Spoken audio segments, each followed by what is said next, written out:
الصلاۃ والسلام علیک یا رسول اللہ، الصلاۃ والسلام علیک یا نبی اللہ، الصلاۃ والسلام علیک یا حبیب اللہ، وعلی آلک و اصحابک یا نور اللہ، صلی اللہ تعالی علیہ وسلم۔ بیان کے طرق کا بیان چل رہا تھا اور اس کی جو 7 قسمیں تھیں، ان میں سے پہلی قسم کل جو ہے وہ بیان تقریر آپ کے سامنے پیش کی گئی۔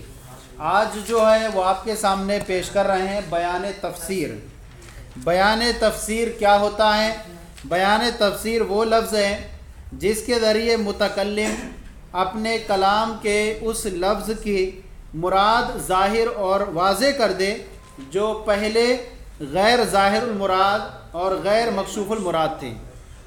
کیا کر دے کہ متکلم وہ لفظ ہے جس کے ذریعے متکلم اپنے کلام کی اس لفظ کی مراد کو واضح کر دے اور ظاہر کر دے جو پہلے غیر ظاہر المراد تھے اور غیر مکشوف المراد تھے۔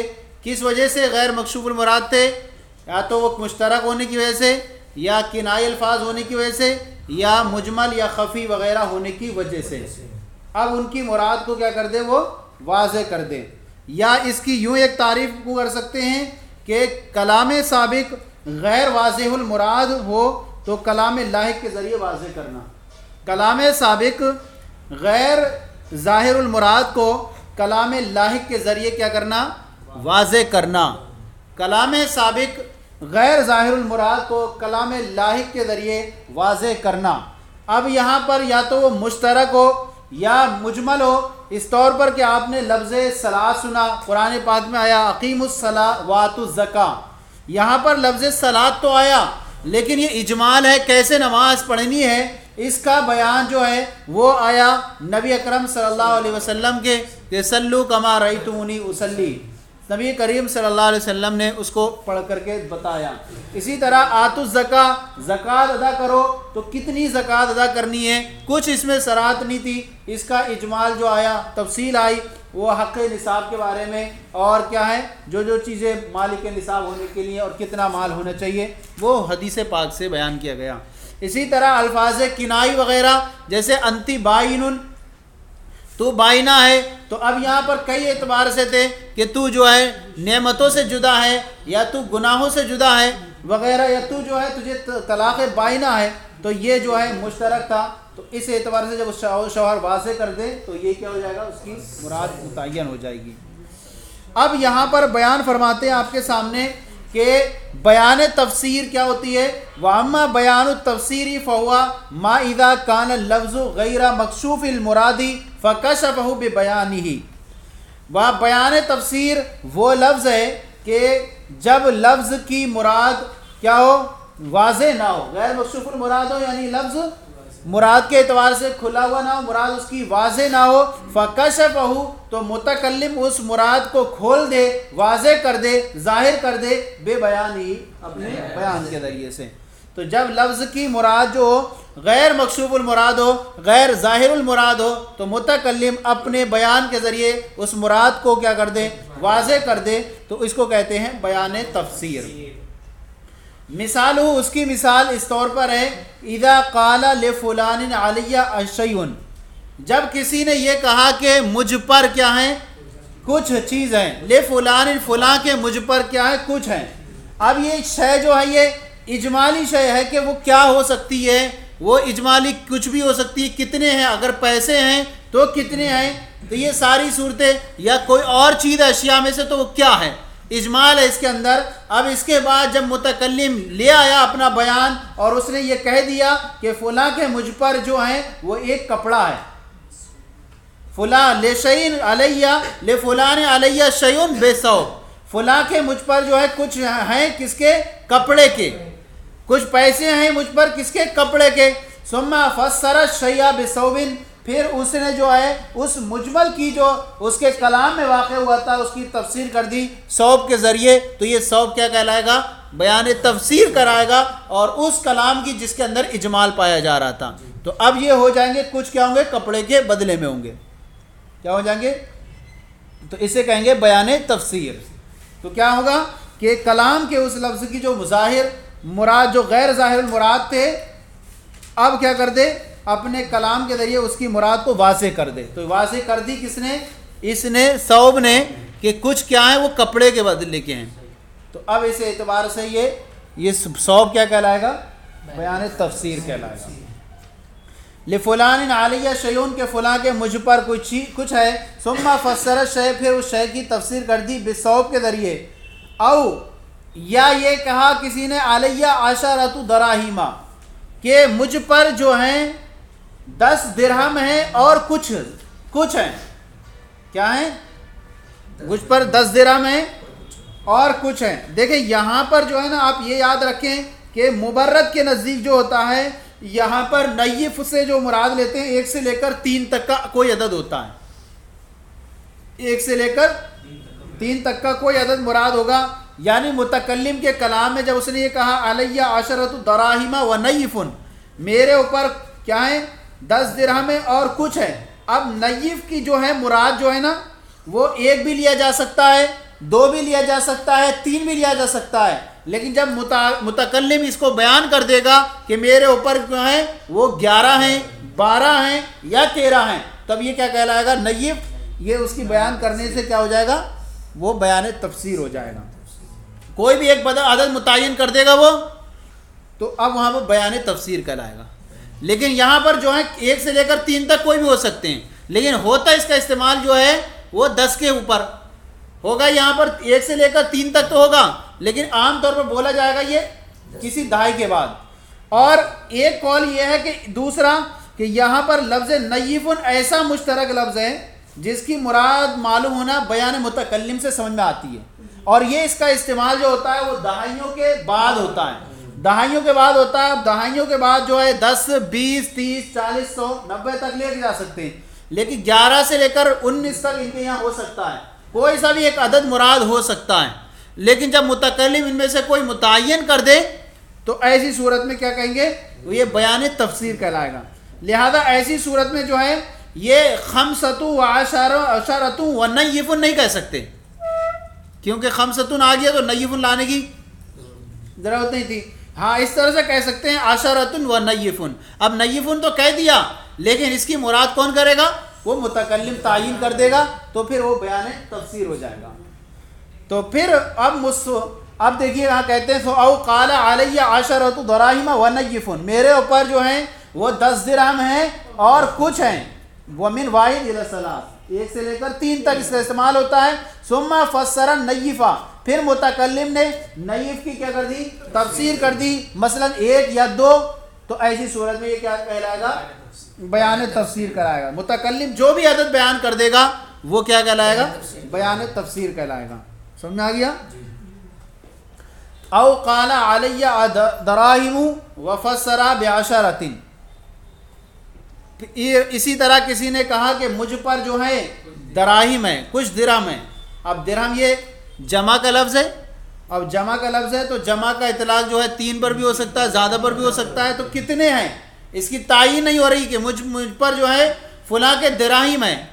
اب جب اس نے جو ہے اس کے بعد لے کے آ گیا عشرہ، میں فلاں کے مجھ پر کتنے ہیں؟ 10 درہم ہے، تو یہ عشرہ جو لانا یہ کیا کہلائے گا؟ بیان تفسیر کہلائے گا۔ جو اس اجمال پایا جا رہا تھا اس کے اندر کتنے بھی ہو سکتے ہیں، تو اب اس کی تفسیر کر دی اس نے، تو کیا ہو جائے گا؟ یہ عشرہ بیان تفسیر کہلائے گا۔ او قال علیہ دراہیم وفسر بالعشرہ بعشرۃ، کہا کہ فلاں کے مجھ پر جو ہیں 10 درہم ہے اور اس کی تفسیر درہم کی کر دی اس نے عشرہ سے، تو یہ کیا کہلائے گا؟ بیان تفسیر کہلائے گا۔ سمجھ میں آ گیا؟ اب یہاں پر تھوڑا سا یہاں پر آگے آ جائیں، یہاں پر ایک لائن کے اندر ہے تھوڑا سا تفصیلی کلام ہے۔ وحکم هذا النوعین من البیان، اور بیان کی ان دونوں قسموں کا حکم، کون دونوں قسمیں؟ چاہے وہ بیان تقریر ہو چاہے وہ بیان تفسیر ہو، ان دونوں کا حکم بیان تفسیر اور بیان تقریر دونوں کا حکم یہ ہے کہ چاہے یہ متصلاً کہا جائے یا منفصلاً کہا جائے، کیا ہے؟ ان دونوں کو جو ہے متصلاً کہا جائے اور منفصلاً کہا جائے، تو ایسی صورت میں یہ کیا کہلاتے ہیں؟ یہ صحیح ہوتا ہے ان کا لانا۔ ان کا لانا بالکل صحیح ہوتا ہے، اور بیان تقریر ہی رہے گا اور بیان تفسیر ہی رہے گا۔ اگر وہ منفصل لا رہے ہیں تب بھی وہ صحیح رہے گا، اور متصلاً لا رہے ہیں تب بھی وہ صحیح رہے گا۔ مثلا متکلم ان دونوں بیانوں کو اپنے کلام سابق کے متصلاً بھی کہہ سکتا ہے یا منفصلاً بھی۔ مثلا متصل کی صورت یہ ہوگی کہ کسی نے کہا کہ علیہ لفلان علیہ شیء، اس کے بعد کہہ کر اس نے جو ہے فوراً لفظ صوب کہہ دیا، صحیح ہے نہیں، وقفہ نہیں کیا، رکنے کا، سکوت نہیں کیا، تو یہاں کہیں گے یہ بیان متصلاً ہو گیا۔ اور اگر علیہ شیء کہا، پھر اس کے بعد وقفہ کیا، پھر اس کے بعد صوب لایا، تب بھی جو ہے پھر بھی جو ہے تاخیر کے بعد کہا، ایسی صورت میں لفظ صوب کا دونوں صورتوں میں بیان کے لیے ہوگا، یہ صحیح ہے نہیں۔ بیان تقریر میں سب کا دو اتفاق ہے کہ چاہے وہ متصلاً کہے چاہے وہ منفصلاً کہے، سب کے نزدیک کیا کرتا ہے، وہ بیان تقریر ہوا کرتا ہے۔ پہلے والا کلام جو معنی مراد ظاہر ہوتا ہے لیکن اس کو پختہ کر دیتا ہے بعد والا لا کر کے۔ لیکن بیان تفسیر میں جیسے کہ آپ نے پیچھے مثالیں پڑھی، کیا پڑھی تھی کہ فلاں کے مجھ پر قفیز ہیں، ایک قفیز ہنتا، اب اس کے بعد بے قفیز البلد یہ متصلاً لائے گا یا منفصلاً لائے گا، تو کہتے ہیں کہ چاہے وہ متصلاً لائے چاہے وہ منفصلاً لائے، دونوں صورتوں میں یہ کیا کرتا ہے، اپنے ما قبل والے کی پختہ کر دیتا ہے اس کو، بیان کو، چاہے وہ متصلاً کہے چاہے وہ سکوت کر کے اختیار کر کے۔ اور بیان تفسیر میں اگر چاہے وہ متصلاً کہے چاہے وہ منفصلاً کہے، کہا کہ فلاں کے مجھ پر کچھ ہے، اب اس کے بعد اس نے تھوڑے بالکل فوراً کہہ دیا بصوب، تب بھی یہی حکم ہوگا کہ وہ بیان تفسیری ہوگا، اپنے اس معنی کو جو غیر واضح المراد تھا اس کی کیا کر دے گا، یہ تفسیر کر دے گا۔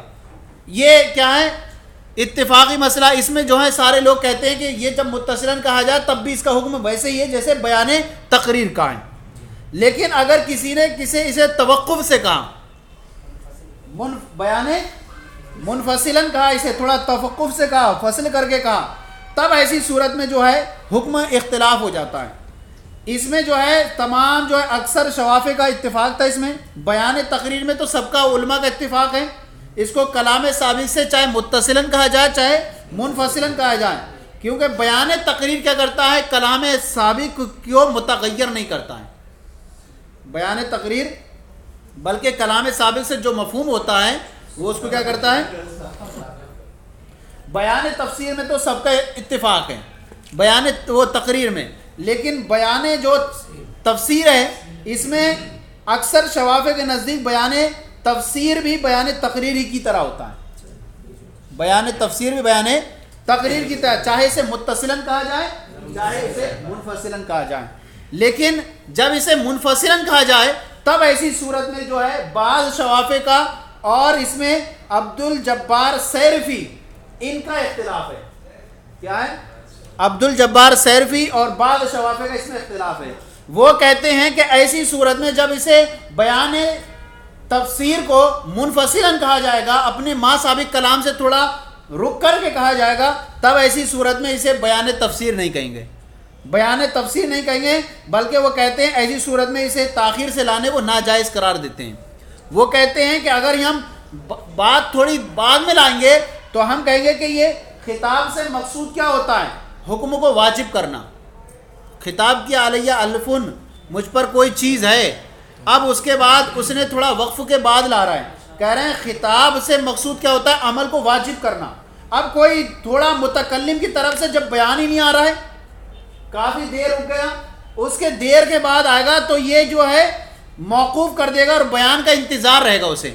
جب بیان انتظار کے بعد آئے گا تو اس میں تکلیف جو متکلم مخاطب ہے وہ تکلیف محال لازم آئے گی، اس کو کافی تاخیر لازم آئے گی یہاں پر، تھوڑا دیر انتظار کے بعد، لہذا تاخیر کے ساتھ اگر کلام کریں گے تو وہ ناجائز ہے۔ حاصل کلام ان کے نزدیک کیا ہے، عبد الجبار سیرفی اور بعض شوافع کے نزدیک یہ ہے کہ بیان تفسیر جو ہوتا ہے وہ اگر متصلاً لایا جاتا ہے تب تو وہ اپنا کلام وہ اس طرح سے معنی ادا کرے گا جو بیان تقریر کرتا تھا، لیکن اگر اسے منفصلاً لایا جائے تو منفصلاً لانا جو ہے وہ بیان تفسیر نہیں کرائے گا، بلکہ ایسی صورت میں اس کا لانا کیا ہوگا، وہ جائز نہیں ہوگا، اور اس لیے کہ مقصود جو ہوتا ہے وہ خطاب سے عمل کو واجب کرنا ہوتا ہے۔ اب اگر متکلم کی طرف سے بیان آنے میں تاخیر ہو جائے گی تو ایسی صورت میں جو ہوگا وہ انتظار کرنا پڑے گا، اور بیان کا انتظار کیا جائے گا تو مخاطب کو بالمحال لازم آئے گا۔ یہ تھوڑا انہوں نے بیان کیا، لیکن جمہور نے اس کے جواب دیے دو طرح سے، نقلی اور عقلی جواب دیے۔ عقلی جو ہوتا ہے، عقل کے اعتبار سے جواب دیا کہ عقلی جواب یہ ہوتا ہے کہ دلیل یہ کہ ابہام تھا نا پہلے میں کہ فلاں کے مجھ پر کچھ ہے، اب ابہام اور کے بعد کوئی چیز حاصل ہوتی ہے تو وہ زیادہ نفس میں جاگزی ہوتی ہے، اس کی زیادہ وضاحت ہو جاتی ہے۔ یا کوئی چیز پہلے طلب کر رہا ہے انسان، طلب کرنے کے بعد نہیں حاصل ہوئی، اب اس کے بعد جب حاصل ہوتی ہے تو وہ زیادہ کیا ہوتی ہے، اس کی حیثیت بھی ہوتی ہے اور وقت بھی زیادہ ہوتی ہے، لہذا اب بھی یہ کہلائے گا بیان تفسیری کہلائے گا، منفصلاً بھی ہو تب بھی صحیح ہے نہیں۔ یہ تو نقلی عقلی دلیل ہو گئی، کیسی کہ ابہام اور اجمال کے بعد کوئی چیز آتی ہے تو وہ ایسا کرنا تو واضح ہے کہ کوئی چیز اجمالاً ذکر کی جاتی ہے اور پھر اس کے بعد تفصیل ذکر کی جاتی ہے، ایسا اکثر ہوتا ہے، جیسے کہ اپنے قرآن پاک میں دیکھا آپ نے بہت ساری مثالوں میں اجمالاً ذکر کیا گیا پھر اس کی تفصیل آئی ہے۔ یا یہ کہ کہا جائے کہ کوئی چیز پہلے جو تھی مجمل تھی، پہلے جو ہے اجمال تھا اس کا تھوڑا مخفی تھی، اب اس کے بعد جو ہے وہ تفصیل کے ساتھ حاصل ہو رہی ہے، تو کوئی انسان چیز مشقت کے بعد حاصل ہوتی ہے تو وہ زیادہ اور اچھی ہوا کرتی ہے۔ یہ تو ہوا اس کا جواب عقلی طور پر۔